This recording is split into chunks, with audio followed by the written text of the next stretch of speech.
The Seamaster Deluxe stepped pipe hand with dated 6, reference 2627, is arguably the most rare Omega pipe hand variant with only a handful known to exist, and today we're going to look at what makes this beautiful rare bird just so special. I've often been asked to name a favorite watch in my collection, and that's a very easy question for me to answer. Without a doubt, it's this, the reference OJ2627 14 karat gold Seamaster Deluxe with an 18 karat solid gold stepped pipe hand dial. This watch meets all of the Grail watch requirements for me, and despite that, was actually quite an affordable watch to acquire. When we talk about rare Omegas, there are one-off pieces, and then there are serial production pieces like the 2915 Speedmaster at the very top of that list. Despite being a fraction of the price, there are far fewer owners of these Seamasters around than even 2915-1 Speedmasters in the Omega Forums community. Just 3 of us have good examples, while a 4th sold at auction several years ago and 1 more sits in the Omega Museum in Bienne, bringing the total known survivors to 5, plus 2 that were damaged and redialed some time ago. In addition to being rare, these watches are highly significant, taking arguably Omega's most famous dress watch dial design, the stepped pipe hand in solid gold, and putting a twist on it by making it a Seamaster and then fitting it into the most attractive and desirable of the early Seamaster cases. The third thing that sold me on it is that this watch is just completely, utterly, stunningly beautiful.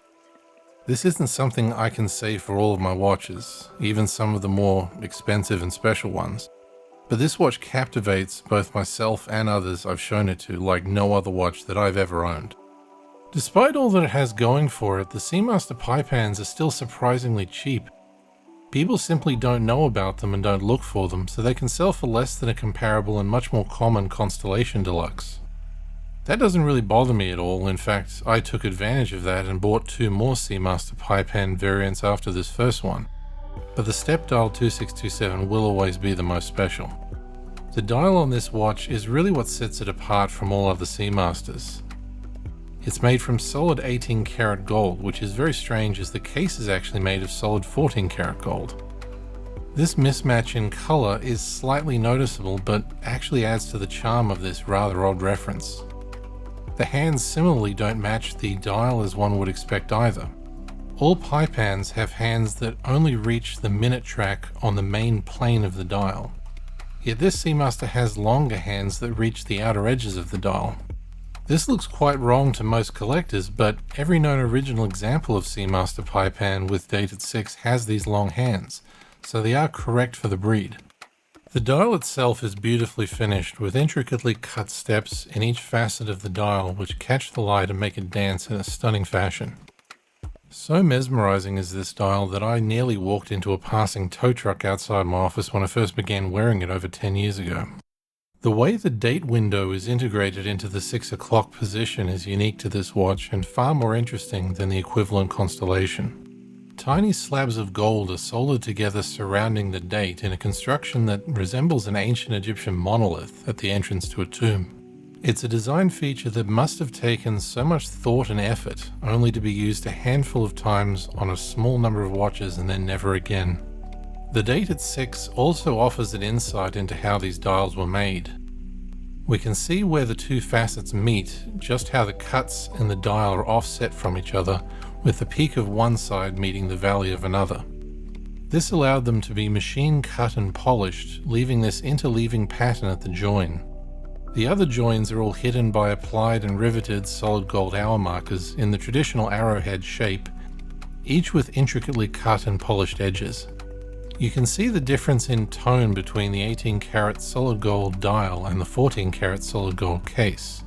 Now both 18 karat and 14 karat gold will tarnish with time, but 14 karat will tarnish considerably more due to the higher content of silver and copper in the alloy. While that tarnish can be removed from the case easily enough and restored to a similar shade of gold to the dial, the rainbow patina that forms on vintage gold watches is exquisitely beautiful and adds to the character of the piece for many collectors. The reference 2627 case is 34.5mm in diameter and 11mm thick, similar to most Omega dress watches of that era. This Seamaster variant is significantly more elaborate than the 2757 case of my other example, with a sloping bezel ending in a step near the mid case and elegant lugs with a sculpted notch where they join the case. The 2627 case also features a screw back for improved water resistance over the snapback found on the 2757, though both are quite special in their own way. The movement powering this watch is the Caliber 353 bumper automatic movement. The Caliber 353 movement beats at 19,800 vibrations per hour and features a date at 6 with an arm regulator, while the Caliber 355 found in my other 2757 Seamaster is identical but with a swan neck regulator instead. Neither of these movements are chronometer rated, and in fact Omega never produced a chronometer rated bumper automatic movement with date, or any chronometer movement with date, until the Caliber 504 with full rotor came out in the mid-1950s.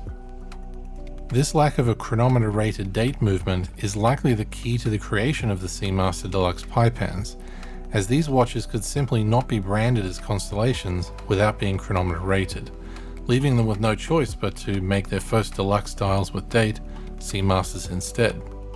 Of the Seamaster pipe hand variants I've seen extracts from the archives for, the vast majority have originally been delivered to Mexico. This particular example is an exception, being originally delivered to what Omega calls the overseas French colonies, with a delivery date of April 1954, making it exactly 70 years old as of last month. Finding a stepped date at 6, or any Seamaster pipe hand variant for that matter, is not an easy task. They occasionally turn up once every few years on eBay or another auction site, but most are already in the hands of collectors that simply won't ever let go of them.